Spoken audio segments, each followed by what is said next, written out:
Thank you. It is an honor to be with you, and thanks so much, Stuart, for that introduction. And let me just thank all of you for the work you do every day. I'm not going to tell you what you already know, what you're going to hear at the convention, what you're hearing today. Everybody knows that Donald Trump is an existential threat to democracy, to what this country stands for. In the next 2.5 months, we've got to do everything we can to elect Kamala Harris as our next president. We all know that.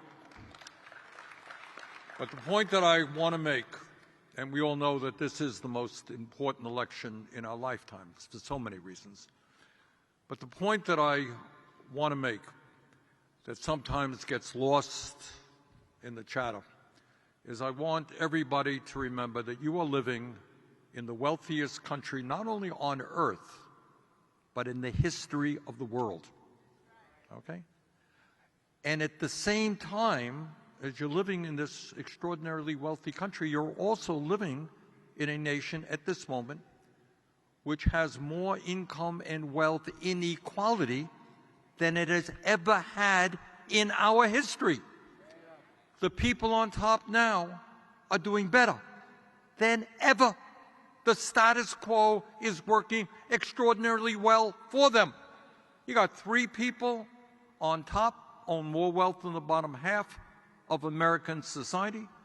You got CEOs making almost 350 times more than what their workers are making. Over the last 50 years, because of disastrous trade policies and other policies, there has been a massive redistribution of wealth that's gone from working people to the top 1%. And here is a fact that almost nobody talks about. Despite the huge explosions that we have seen in technology and worker productivity over the last 50 years, such that everybody here produces a lot more than somebody did 50 years ago, you know what? Real inflation accounted for wages today are lower than they were 50 years ago.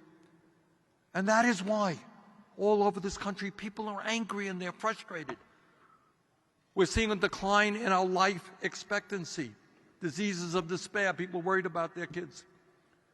So the main point that I want to make to you is we in the trade union movement, we are taking on not only the bosses, we're taking on a culture, an environment which says you are powerless. Ain't nothing you can do. We on top, we run it. We own the media, we will determine what you think you're supposed to think is important. And not only do we control the economy with more concentration of ownership than we've ever seen in every sector of this country. You got a handful of large corporations controlling it. That is why, by the way, one of Biden's best picks was Lena Khan at the head of the FTC. And we got to make sure that she stays in that position. But the other mythology that's out there is they say all of these people, you, me, Stuart, all of our demands are far left demands, just outrageous demands. We believe that health care is a human right. Whoa! I mean, how crazy can you get? It only exists in every other major country on earth. But in America, oh my God, who are these radical communists who think that health care is a human right? We think, are you ready for this one? I know this is tough. We should raise the minimum wage above $7.25 an hour. I mean, how crazy can you get? Maybe we think that we should punish CEOs who make it difficult for workers to exercise their constitutional right and form a union. Oh, my God. Growing the union movement. Wow, terrible, far left stuff. And in a competitive global economy, when we want to be competing successfully as a nation, we kind of believe that from childcare to graduate school, all of our kids, regardless of their income, should be able to get the education they need, not leave school in debt. And you want to hear another radical extremist idea? Then maybe we should take action to make sure that the planet that our kids and grandchildren inherit is livable. You know, we did a poll, and one of the things that, again, we are up against, and you please never, ever forget it, our demands are what the vast majority of the American people believe. You know, it's not a few union leaders sitting in a room coming up with some wild and crazy ideas. We did some polling recently, just to give you an example, and we did it to basically tell the world that our demands are not radical. We said to the American people, do you think we should raise taxes on the rich and large corporations? Over 70%, including a majority of Republicans, said yes. Should we expand Social Security benefits by lifting the cap on taxable income? We could raise Social Security benefits by $2,400 a year and make Social Security solvent for another 75 years.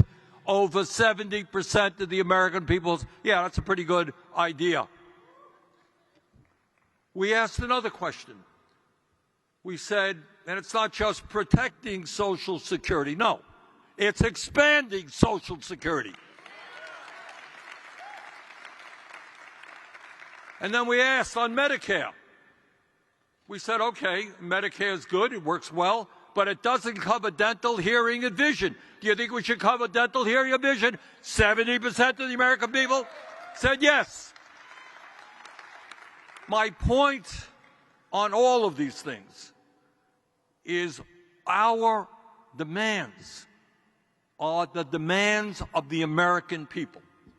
And the question that I want everybody to think about, Stuart, you and everybody else of it, Roxanne, everybody. And it's a hard question. It's one we're not comfortable with. When you got a phony and a fraud billionaire like Donald Trump, why is it? Now here is the hard question, and don't slough it off. How come a majority of working class people are supporting him? What's going on? What are the failures of the Democratic Party that has allowed that to happen? What are we not doing so that working people would support a fraud and a phony and an anti-union, anti-worker person like Trump? And I think the answer is that a lot of people are hurting. 60% of our people are living paycheck to paycheck. I grew up, many of you grew up, my wife grew up in a family that lived paycheck to paycheck. That was what shaped my political views. And that's going on all over this country. People are working at starvation wages. They're worried about their kids. They can't afford housing. They can't afford health care. And they're looking at Washington and they say, do you know that I'm alive? Does anyone give a damn about me? And too often the answer is no. So we got a simple, not simple, it's hard, but it's important.